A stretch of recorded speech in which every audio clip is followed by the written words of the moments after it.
In the year 563 BC, a man brought a new perspective to things in India. And his ideas helped many people who were suffering under the caste system. This man was called Siddhartha Gautama, but in time, he came to be known as Buddha. The young Siddhartha was the main heir to a small kingdom.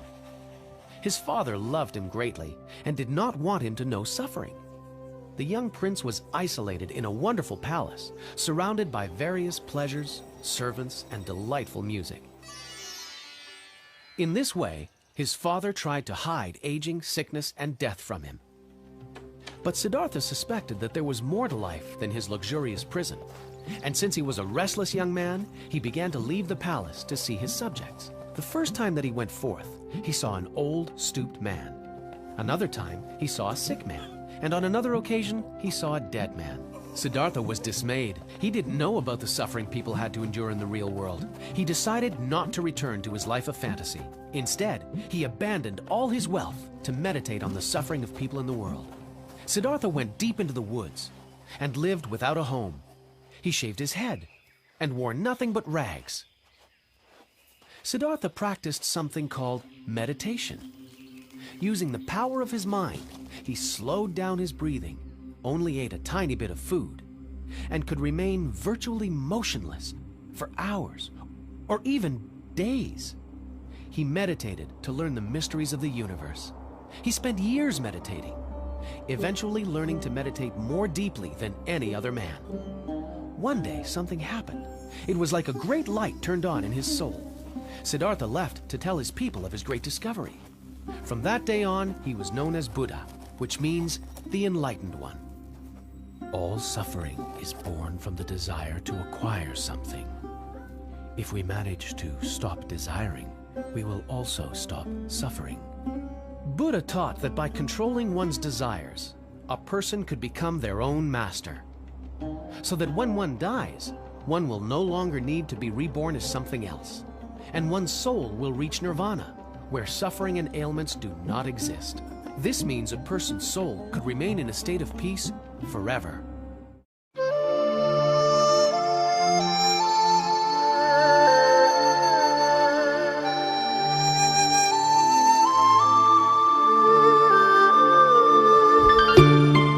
Buddhism, founded by Siddhartha Gautama in the 5th century BC, stands as a distinctive Indian religion offering a clear philosophy of humanity and the universe. This doctrine provides a direct path to the ultimate goal of liberation from suffering. The dissemination of Buddha's teachings was entrusted to disciples who were instructed to spread his words throughout the country, communicating in the language of Pali.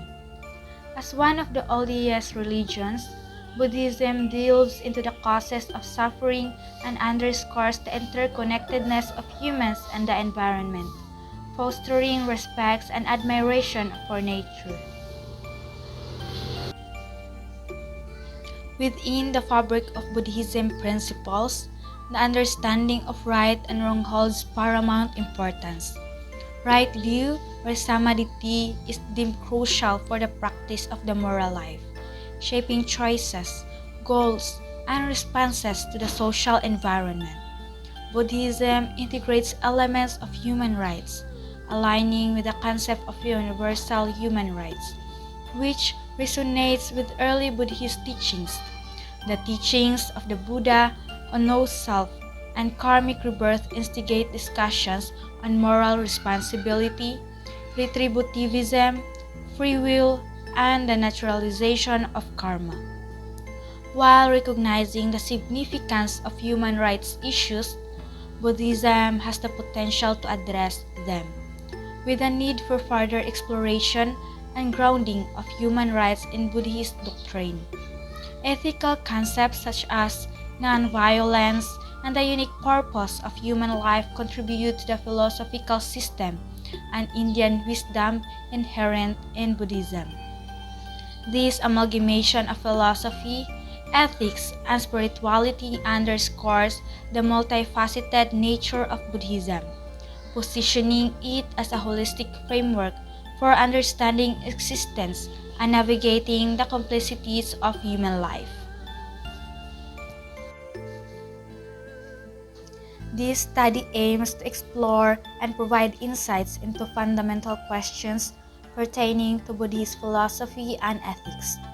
The following key questions will guide the investigation. First, what moral precepts and practices does Buddhism hold to be virtue-filled and ethically upright?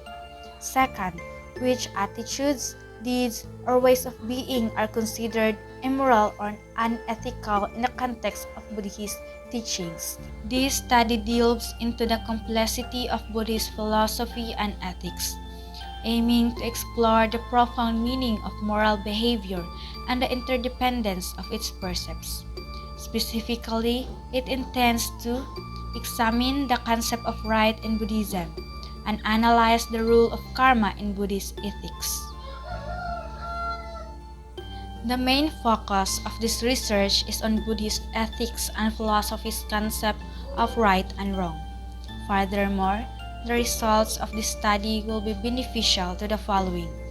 First, educators.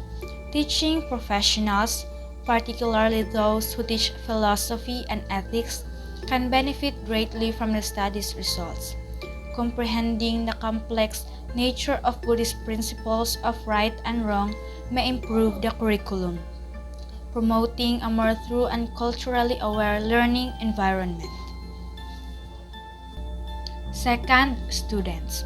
This research provides students learning philosophy, ethics, or Buddhism with a more thorough comprehension of basic ideas.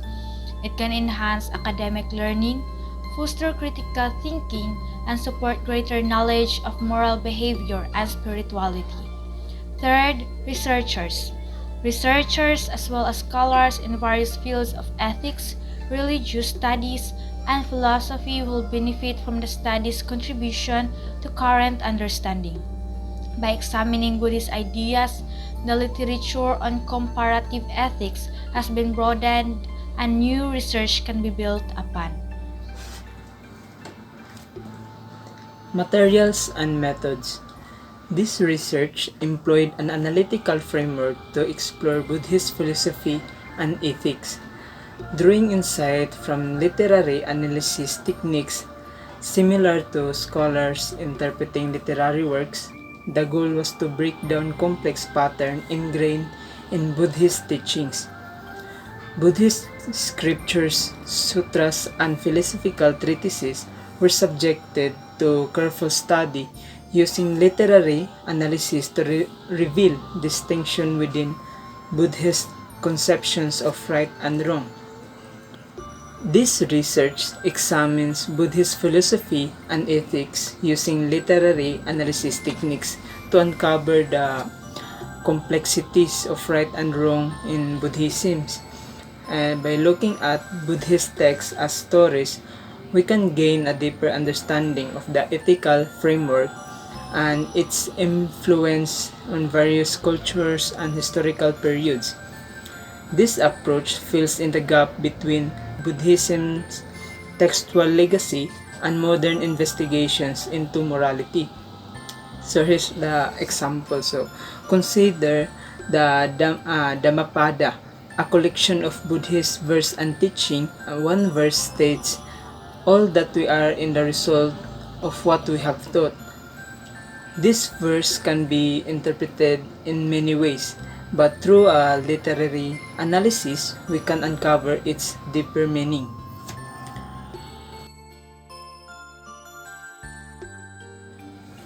Result: the examination of the concept of right in Buddhism led to the discovery of a rich structure including the eightfold path, 4 noble truths, and 5 precepts.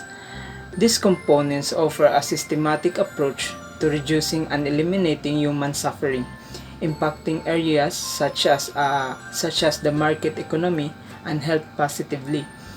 A closer look at the Buddhist understanding of wrong revealed a unique viewpoint, devoid of guilt associated with violating divine law.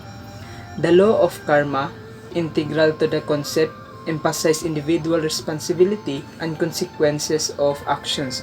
However, misinterpretation of karma lead to discriminatory practices, sparking philosophical debates on moral responsibility, retributivism, free will, and the naturalization of karma. In Buddhism, doing the right thing means following the eightfold path, which is like guide for how to have well and find enlightenment. For example, being honest in how you talk is part of doing things right. On the other side, if you do something wrong, Buddhism says there's an immediate consequences called karma, meaning your actions affect your future. Imagine someone who's truthful experiencing good result, while someone who lies face quick consequences. This shows how Buddhism connects actions and destiny. These ideas lead to discussion about what we should do and how our actions affect others in Buddhism.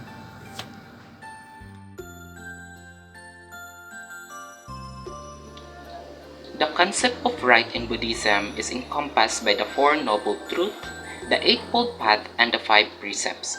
The Four Noble Truths address the various ways in which we suffer and offer a pathway to end suffering. Connecting this teaching, the Eightfold Path consists of 8 contemplations that we practice at all times, including right view, right intention, right speech, right action, right livelihood, right effort, right mindfulness, and right concentration. These practices cultivate wisdom and lead to the elimination of suffering. The Five Precepts, on the other hand, are ethical guidelines that Buddhists follow to live a virtuous life, which include refraining from killing, stealing, sexual misconduct, lying, and consuming intoxicants. These teachings emphasize the importance of cultivating wisdom, ethical conduct, and mindfulness in order to achieve enlightenment and liberation from suffering. Building upon the foundation of the Four Noble Truths, the understanding of suffering is a fundamental aspect. The Four Noble Truths taught by Buddha consist of 4. First is the Noble Truth of suffering. Second, the Noble Truth of the cause of suffering. Third, the Noble Truth of ending of suffering. And fourth, the Noble Truth, the way to ending suffering. These truths serves as the basis for Buddha's teaching and provide a framework for comprehending and addressing suffering in life. Acknowledging that suffering is inherent in human existence is the first noble truth, guiding individuals toward liberation and the cessation of suffering. Mathematical models explore the interrelationship between the Four Noble Truths, highlighting the cause-effect relationship between the first, second, and the fourth Noble Truth. Expanding on the Four Noble Truths, the emphasis shifts to the importance of the right view and intention. Buddha Gautama's teaching provide a framework for understanding suffering, its cause, its cessation, and the path to that cessation. These truths serve as a decision-making and problem-solving framework applicable to our conditioned existence. The applicable of the Four Noble Truths extends to addressing challenges in the market economy, offering potential solutions through Buddhist economics, and discussing possible operating models. Moreover, the positive effects of practicing the Four Noble Truths on controlling blood pressure in patients with stage 1 hypertension have been observed. Seguing into the Eightfold Path, it becomes evident that it is a practical set of steps prescribed by the Buddha to end suffering, comprising 8 practices including right view, right intention, right speech, right action, right livelihood, right effort, right mindfulness, and right concentration. This path cultivates wisdom through mental training. These practices are a guide to living a wise, ethical, and happy life, ultimately leading to enlightenment.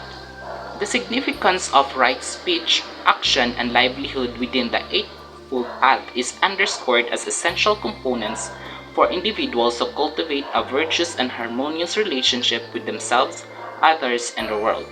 They offer a framework for integrating ethical factors into decision-making processes, including those related to property involvements and real estate decision-making. Transitioning to the five precepts in Buddhism, the emphasis is on abstaining from killing, stealing, and sexual misconduct. These precepts, considered principles of training, are freely undertaken and require intelligent and sensitive practice.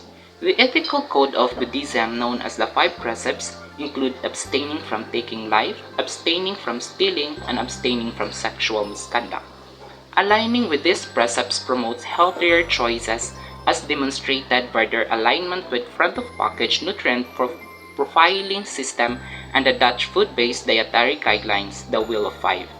The five precepts serves as a means of expressing moral identities and fulfilling ethical obligations in everyday life. Ethical consumption practices aligning with Buddhist teaching emphasize avoiding harm to others and the environment.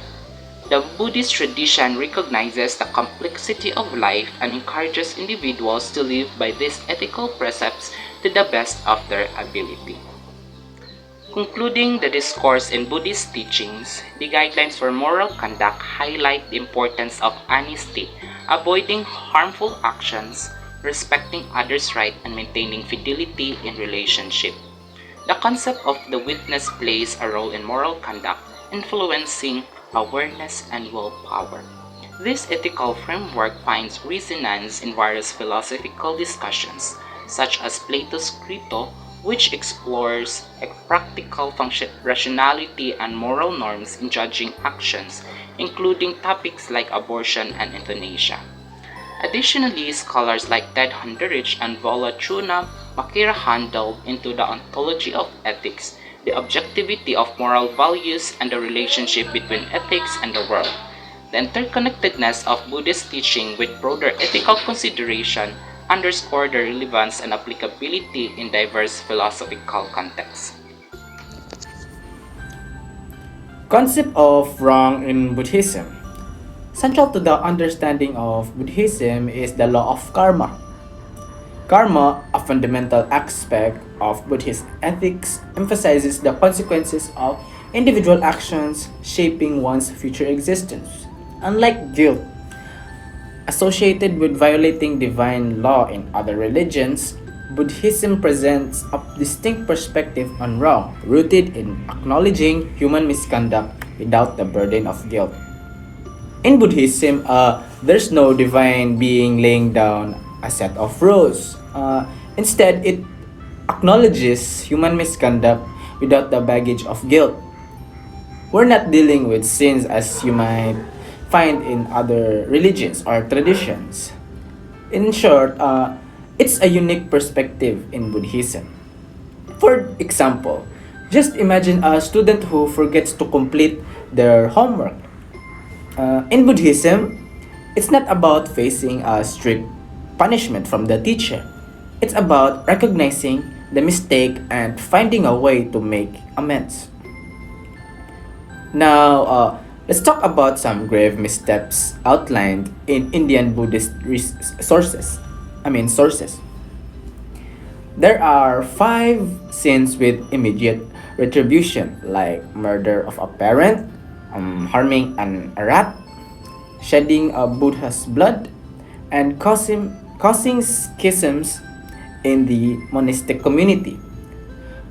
However, even these have a path to expiation, highlighting the positive nature of Buddhist ethics. Just for example, it's akin to have a guidebook for life. Committing one of these serious missteps is like taking a wrong turn, but Buddhism offers a GPS to guide you back onto the right path. So it makes you a good person again. Like if you ever commit or follow down a wrong path. So the role of karma. In order to understand the concept of wrong in Buddhism, you need to grasp the law of karma. So karma is like a cosmic bank account. Your actions shape your future existence. It's not about divine punishment. It's merely about consequences. Good deeds lead to happiness, and bad deeds lead to suffering.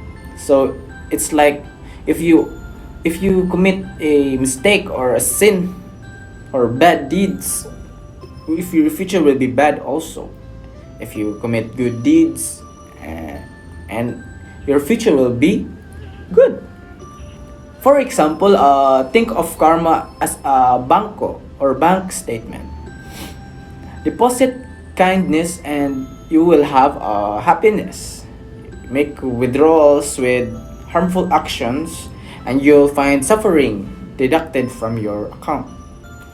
Debates surrounding the law of karma extend to discussions on moral responsibility, retributivism, free will, and the naturalization of karma into character, virtues, and vices. The concept of wrong in Buddhism goes beyond individual actions, sparking nuanced philosophical inquiries into the complex interplay between ethical principles and human behavior and philosophical exploration. So, karma emphasizes individual responsibility, affecting not just your experiences but even your mental disposition and physical appearance. Think of it as a situated freedom. You have control over your actions and they have consequences, but it's not fatalism. Example. Picture yourself as the artist of your life canvas. Your brushstrokes not only create the painting but also influence the mood and colors. Your brushstrokes represents your actions and your painting represents your life. So your actions your life totally depends on your actions. If you have bad brushstrokes, that means you're gonna have a bad painting, a bad life. So that explains the scientific backing up for karma. Now, some might raise an eyebrow at karma, but it's interesting that scientific methods like optimal control theory and set theory support the cause and effect relationship emphasized by Buddhist teachings. Just for example, it's like having scientists validating the concept of karma. Imagine them conducting experiments that reveal the interconnectedness of actions and their effects on our lives. So there is the total scientific backing for karma. However, misinterpretations and unfair applications of karma have had real-world consequences. In some Buddhist societies, women face discrimination based on distorted views of karma, limiting their education and ordination opportunities. Just think of if someone took the idea of karma and used it as a justification to deny certain opportunities to a group of people. Imagine a misinterpretation turning a tool for personal growth into a weapon of discrimination. So it is important to correctly define karma as it is, or to take not take the idea of karma just for the advantage of someone or yourself. The concept of wrong in Buddhism doesn't stop at individual actions. It sparks debate on moral responsibility, free will, and the very nature of karma, as it intertwines with character, virtues, and vices. It's like entering a philosophical arena where scholars engage in lively discussions. Imagine them sitting around table debating the ethical implications of actions and the intricacies of free will. The concept of wrong in Buddhism is a complex interplay of ethics, human behavior, and philosophy. It's about acknowledging and rectifying misconduct rather than dwelling in guilt. As we explore further, we find a nuanced understanding that challenges us to think deeply about our actions and their consequences. So in short, the concept of wrong merely or completely depends on your actions. So if you made bad actions or bad deeds, your future will be bad. And if your actions are good, then your future will be good. That's why there's two types of karma, good karma and bad karma. In summary, this study thoroughly explores Buddhist philosophy and ethics, highlighting the importance of moral behavior and interconnected principles. Using analytical framework, it breaks down the concept of the eightfold path, the four noble truths, and the five precepts, offering a systematic way to ease suffering and lead to enlightenment.